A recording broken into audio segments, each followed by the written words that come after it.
Joining us now on the Same Old Strike podcast. He is a first-time guest, but we're pretty fired up to have him on for the first time because he's getting ready to, with his partner in crime, Ted Karras, launch season 2 of the Cincy hat merch. And if you guys haven't seen these hats yet, I'm wearing one. I also don't know how you wouldn't have seen one. Matt Renie is joining us on the show today. He's wearing one, and they look great. He's got the season 2 gear on them. Matt, how are things going? I'm sure they're crazy with the season 2 launch about to happen, but just how's life going, man?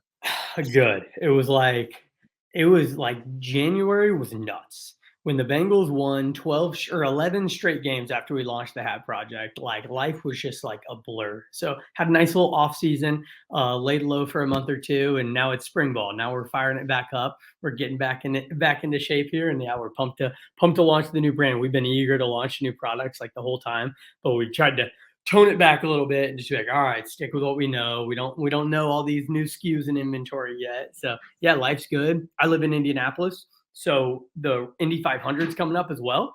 So Ted's an Indy guy as well. So we launched the Indy hat brand as well, just to see if we could capitalize on the local market, raise some more money for the nonprofit. So yeah, it's been awesome.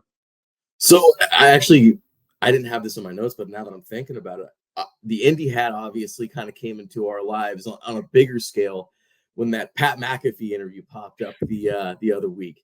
Just tell me, for you guys, what was that day like? Because I know for Bengals fans, the viral clips were awesome, and it was great to see Ted on the show. But I'm sure for the Cincy hat brand and your whole team, that had to be an absolutely insane day. So how did all that come together, and then what was that day like as a whole? So that day we were doing actually a photo shoot over at the Village of Marici to get some just product shots of some of the new gear and whatnot. We got an awesome photographer we partnered with, and Ted, I picked Ted up. So Ted's dad is the head coach at Marion University. He's the head football coach. That's what brought them to Indy, and his dad just resumed as the head coach there. So I picked Ted up, and we're driving to the Village of Marici, and he's like, you know what? I got to call the McAfee producer. I finally got the guy's number. So he picks up the phone, calls him. I'm hearing him introduce himself. Hey, it's Ted Karras of the Bengals. I got the going. And then, he hangs up the phone. He's like, I think that went well. I don't know. Like, he was kind of confused who I was, but I think he got it. And then he gets a text like 10 minutes later, like, how's 2:05 today sound? We're just like, whoa, getting on McAfee was going to be like the pinnacle of the season. We were like, oh, we made it. And then it just like happened in the snap of a finger. We walk into the McAfee studio like 2 hours later. It's just hilarious. We're kind of on edge, but those dudes are so cool. They've got like just the coolest kind of like man cave setup ever. Basically just like 14 buddies hanging out. Everyone was super nice. Everyone gave us all the time of day. They were great.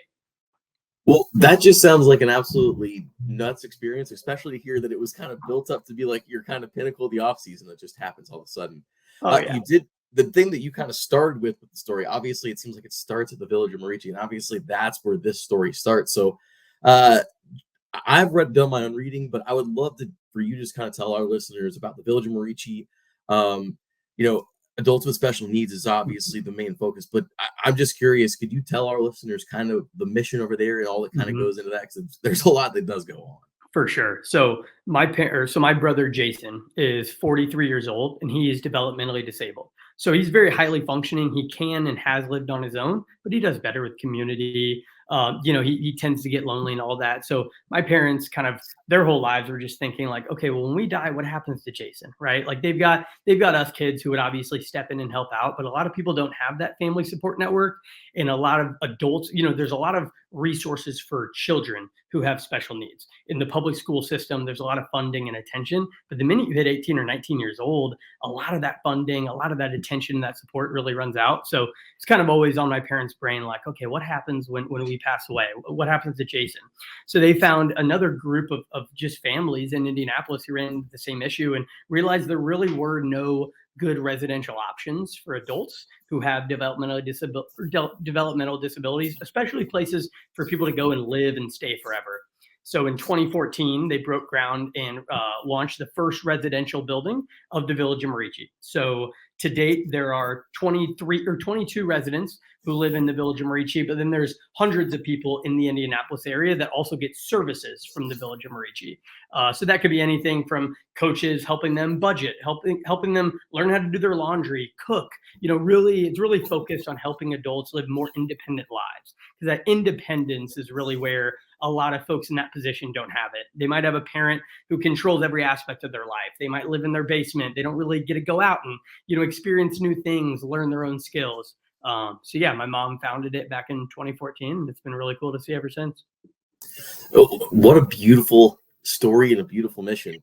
I think that every Bengals fan, and if you didn't already feel good about, buying a cool looking hat or some cool looking merch, you're just kind of putting it towards an amazing cause and really helping people live, not only like a better life, but really their best life in a lot of situations. Like you said, your brother does better in communities and all those kind of, it's just huge. So it's really cool to hear. And I think that does set us up to kind of talk about the season 2 merch. And I'll promise I'll let T.O. get a question in a minute. Sure. You're on this side of this. Oh, wow. I can't do pointing today, T.O.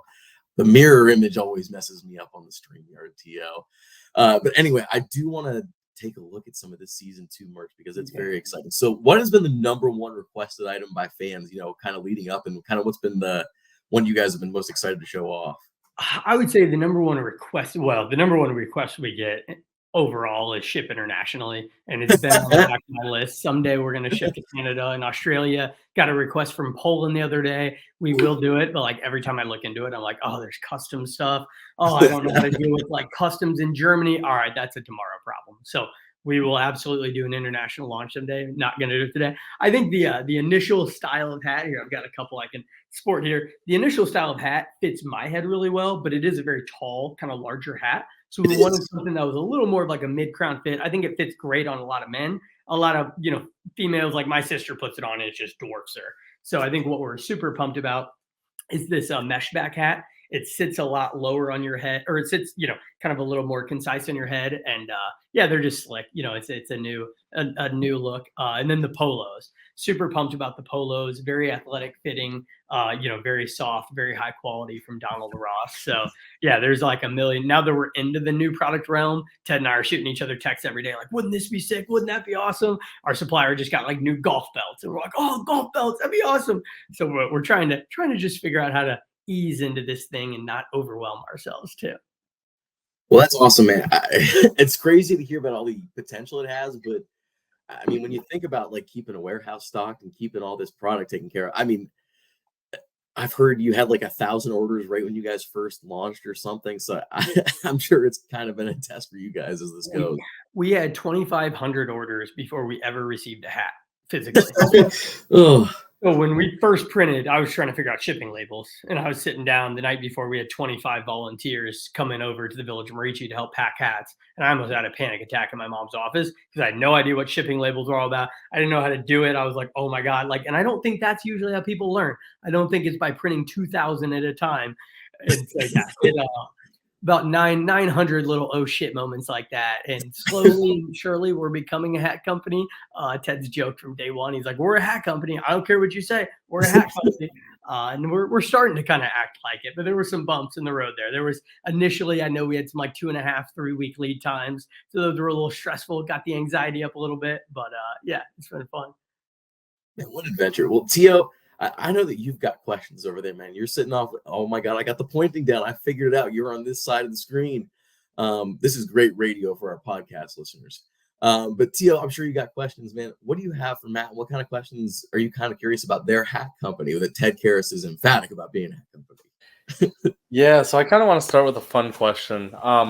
If you could, it's a 3-part question. So if you could pick any former Bengal, current Bengal, and any potential rookie to rock your gear, whether it be on a billboard, commercial, or whatever, who would be the 3? I'm simultaneously so excited for the day and terrified for the day that Burrow puts on the hat. Ted's been reading them every single day since they first come out. And I'm glad it hasn't happened up to this point, because I think it would have just caused an explosion we were not ready for. So he would probably be the current.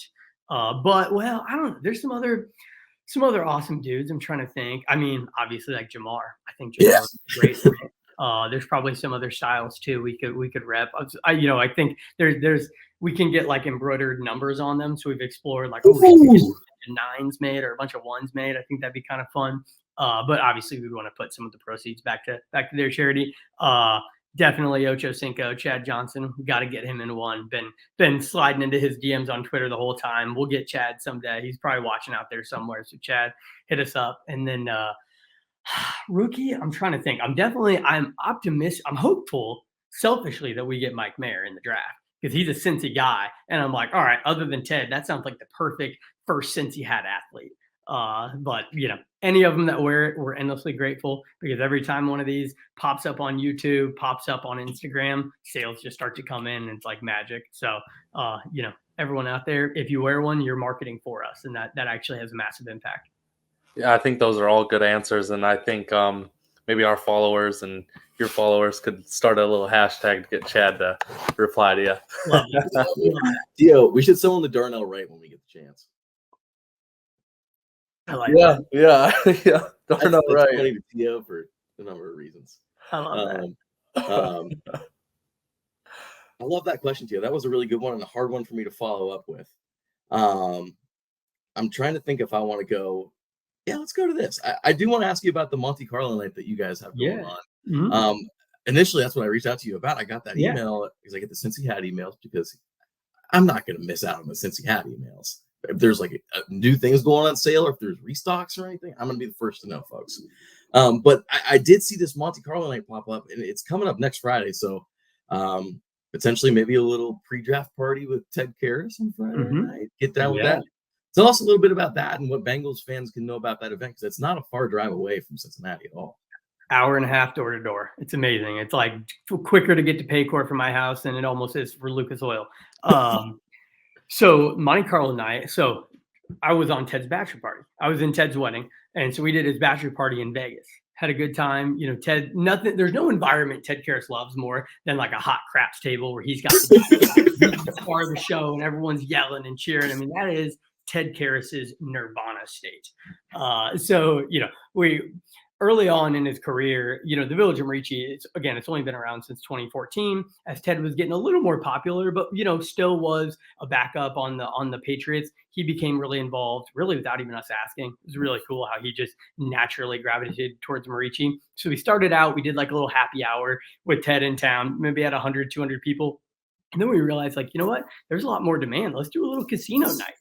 So there's a local organization that will bring in craps tables, blackjack tables, and you basically make a donation to their organization, and then they come in, they're your dealers for the night. And there's actually no money exchange or anything. So we did our first Monte Carlo night back in 2019. The second Monte Carlo night with Ted was supposed to be March 13th, 2020. So my mom was like trying to make like the first no-go decision about COVID. We were like, I don't know if it's going to be a thing. We'll see. Luckily, we did the right thing and pulled the plug on it. So this is the first Monte Carlo night back after the pandemic. So it'll be about 200, 250 people, just a night of fun, drinks, dancing, so a little fake gambling. And yeah, we're super excited about it. So it's $125 a ticket. And if you pay a little extra, you get to go to the VIP happy hour with Ted before. So, yeah, we're super pumped. Think about it, folks. The great cause he was telling you about before, and you get to pregame before a Monte Carlo night with Ted Karras on the night of day 2 of the NFL draft. I can't think of a better full package if you're a Bengals fan. It's not a far drive away. Yeah, there's lots of draft parties going on, but I can't think of a better. I mean, that's a blast. It just sounds like a riot. As long as they don't like try to draft a new starting center, it should be great. That's really they trade Ted for the whatever. No, that's not going to happen. I hope. No, I can't imagine. I think they're a little smarter than that. Besides it's such a blessing that Ted signed in Cincinnati. I mean, it truly couldn't have been. That was the number one place all of his friends and family wanted to go. Colts are great. They're figuring their stuff out. They're not the organization of the now. The Bengals definitely were. And it was between like Vegas and Cincy were the two most likely landing spots. And for us, like, oh my God, please let's go to Cincy. So I got to 9 games last year. It's so nice being so close. I think our fans would riot too if we got rid of Ted. So there we go. That's interesting. Interesting. It's Vegas. That would have been a McDaniels decision. So that's exactly 100%. Oh yeah. Had the relationship exactly. Yeah. Josh McDaniels doesn't like everyone, so that says something. Yeah, McDaniel's he left the Colts in the dust a couple of years ago. There's a lot of did he? I don't think any of us remember. You remember that? Yep. We all remember that. That was terrible. That was a low moment in the Colts history. So I've moved on from the Colts though. I'm 100%. It's funny. My friends will even laugh at me. Like when Ted was on the Pats and the Pats came to Indy, I was wearing Ted's jersey. I'm going nuts for the Pats. I'm pissed when the Colts stomped them. I go pretty hard on Ted's team. So. Yes. Good. That's funny. Oh man, Tio, could you imagine if he went to the Raiders? We'd be so bummed. Oh, well, the funny thing is, like, the year prior when he was still on the Patriots, we were surprisingly contenders, or were we contenders at that point? Was that the year Burrow got hurt? It might have been. I know he went Patriots, Dolphins, Patriots. So exactly. It was at the trade deadline, and a name that kept getting brought up around Bengals fans was Ted Karras, and we really wanted Ted Karras. We really wanted to make a move to trade for Ted Karras, and then obviously it all came together the year after. So, Ted's been on our radar for a very long time. Yeah, it's been hilarious. I feel like the defining moment in Ted's aura in the Bengals was the mic'd up. The Dolphins mic'd up last year. Like reading those comments as his friend, it was just hilarious. They're like, "We love this guy. He's the best. He's my favorite Bengal." And we're just like, "Oh my gosh!" Like talking about some good PR. And it was kind of wild. Like Patriots fans, for years didn't really know Ted. Then he finally got a starting spot. Kind of knew him a little bit. Miami's got a little bit of a different culture, but we kind of just laugh. We just step back and we're like, "Wow, the Cincy culture is just so great. They love Ted. What a great fit. Like, gosh, please just ride it out for 9 more years as a Bengal, and let's never let this end." That's so freaking funny. He's a character. character. I've known Ted since we were 13 years old. So I was gonna say I just wanted to get to this because speaking of that, I gotta ask you about the milk. So we talked about the Pat McAfee interview that happened. It was about a week ago, 2 weeks ago. I lose track of time. A week ago today, which feels a week ago today. Time flies. Obviously, you guys, grew up together, and he tells this story where he's drinking a gallon of milk every day before he's doing the rotating merch thing that I heard about, and I love it. That's badass. Oh yeah, look how good those damn hats look, Tio. But I need to know some details on the milk. So he drank a gallon of milk every day before school to gain weight to play offensive line. What is the background on this story? How does this go in your memory? It's hard to explain how intense Ted was about football at a young age. Like I remember he almost got in like a fist fight with one of our buddies who said he was pissed that 2-a-days were about to start. Ted's like, "What do you mean? 2-a-days is the best part of the season. That's when we get better. That's when we come together as a team." And he like freaked out on him. So Ted moved to Indianapolis in 8th grade when his dad took the head coaching job at Marion. He came to my 8th grade school, St. Matthew. So he was on our offensive line. And he was a big boy then. He was probably like 180 pounds as an 8th grader. He was definitely big. And then his mom actually got a job in Virginia. So he moved out to live with his mom, and he was going to go to Paul VI, the high school out in Virginia. And I don't know what was happening out on the East Coast, but Ted comes back and he's all skinny.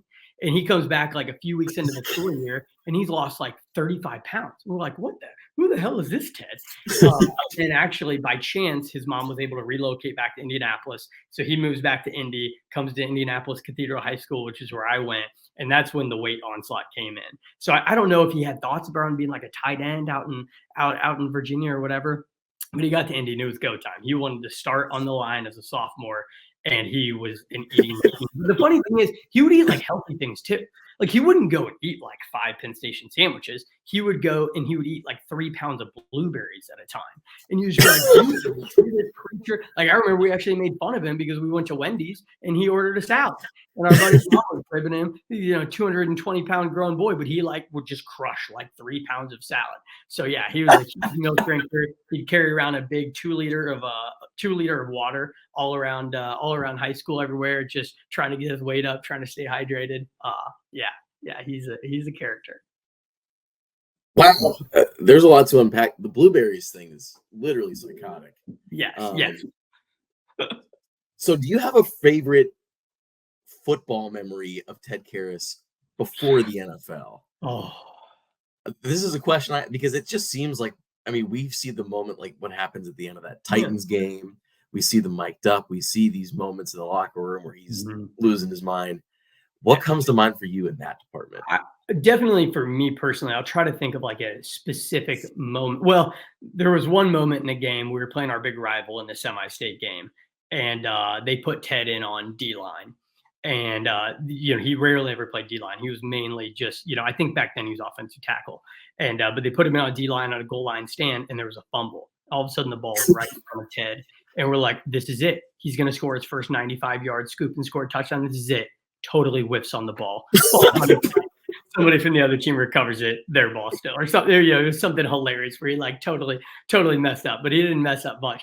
I think my favorite personal moment before every game. So I was the mascot back in the day. I was our leprechaun mascot. And Ted was as much of a freak back then on the field as he is now, probably even more. I mean, the legend of Ted Karras pregame screaming and making a bunch of noises, like that started when we were about 13 years old. But before every single game, and we were best friends back then, before every single game, he would find me and we'd make eye contact. We'd come up and he'd give me the biggest, sweatiest hug you've ever had. And I'd come back, my entire suit would be a darker green, but like every single game, that was how we started, with a big old hug. And then he went out. It was great. Well, that's awesome, man. You've already been so generous with your time. I don't have any questions. Tio, do you have anything else left for Matt before we I want to pull up the Cincy Hat website so everyone can take a look at the season 2. Yeah, I just online. I had one quick one I kind of wanted to ask, and I don't know if you would have the I guess knowledge of this, but when he was deciding between Vegas and Cincy, how much of a factor was it to play center as part of his decision, I guess? That's a great question. I believe both teams were interested in him in center, and he actually really fought hard to play as much center as possible early in his career. Right. I didn't know the intricacies, but like you save a roster spot if you're a backup and can play center and guard, so you're so much more valuable. I think it kind of worked out naturally with David Andrews getting hurt one season and then him taking over as Miami, that he had that experience. But then of course he was guard in New England. I think he loves center. I think he loves having the ball in his hand. But I think on the right team and the right culture, like if the Bengals came and said, "Hey, we want you, but at guard," I think it still would have been Bengals. For sure. Cool. Yeah. Interesting. Well, I'm glad we got him. That's for sure. Oh yeah. Well, I appreciate it, guys. This has been a ton of fun. Always. I'll plug the drop tomorrow. Tomorrow we are launching our season 2, or sorry, not tomorrow, Thursday, yeah. April 20th at 7 p.m. Our season 2 gear is going live. So I don't want to cause like too much fervor. We don't have that much inventory. We are running out of like a nonprofit's budget, so we didn't order like thousands of these things. So I'm optimistic / scared we might sell out a little quickly. It says sold out now. Ignore that. I think the Ohio flag, I saw the orange and white Ohio flag hat today. And when I immediately saw it, I was like, that might be the best thing we've made so far. That's so nice. I would encourage, if the products, we will obviously roll out probably other iterations of these. We'll get more inventory over time, but it might be a couple months. So if any of these things strike your eye, I'd hop on it pretty quick. I definitely will. I definitely need one. So I think we struck a chord with the Ohio flag hat. The first time Ted posted it on Instagram, it just like blew up. We were like, yeah, okay. Well, you'll start to see Ted testing some of our new gear. We realized there's so many cameras on him. It's like, gosh, you need to be in a new Cincy project every single time. So you might see some t-shirts, you might see some belts, stuff like that. So keep your eye out for some videos and photos of him. Well, look out for that, folks. There's going to be more Ted Karras Cincy hat merch, gear, pictures, everything coming. And you can get your own awesome new stuff with the season 2 merch that we just pulled up on the screen for you. Lots of good stuff, limited quantity. So, I mean, I'm probably going to try to jump right on at 7 p.m. and get one of those white and orange hats. Those are awfully sharp. Yeah. Matt, you've been a fantastic guest. Thanks so much for coming on the show. Who day, my friend. Appreciate it. The exposure helps. You guys have done a service just letting us come on and talk about it. The Village of Renie is amazing. Ted doesn't make $1 off this. My fiance reminds me I don't make $1 off this. We both work pretty hard on it. So yeah, appreciate all the support and thanks so much, guys. Right on, man. Well, thanks again and who day. Yeah, who day. Who day.